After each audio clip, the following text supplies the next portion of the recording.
જ્યારે દીકરીનો જન્મ આંગણે થાય ને ત્યારે ભગવાનને એટલું થેન્ક યુ કે જેટલું સંતાન માટે નથી. યાદ રાખજો, છોકરા માટે નથી. દરેક જણ એક દીકરીની આશા ભગવાન પાસે રાખે. કેમ?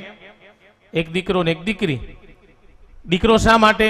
તો કે પૂનામ નરકે જાયતઃ, ખાલી અમને નરકોમાંથી ઉદ્ધાર કરે. પણ દીકરી શાના માટે? તો 10 પુરાણ 10 ફરાણ.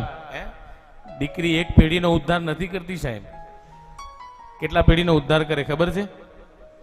કેટલા પેઢીનો? 21 પેઢીનો ઉદ્ધાર કરે સાહેબ દીકરી.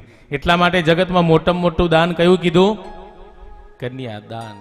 એટલા માટે ભગવાનની પાસે દીકરી માંગે છે કે ભગવાન એવી લાડકી. અને તમે જો દીકરો જન્મે ને એના કોઈ પગલા લે, દીકરી જન્મે તો દર વર્ષે એના પગલા લે.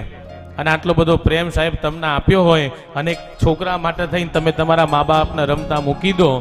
હે સાહેબ, આ ખરેખર તમને અંદરથી એવું થવું છે કે આ ખરેખર હું ખોટું કરી રહી છું.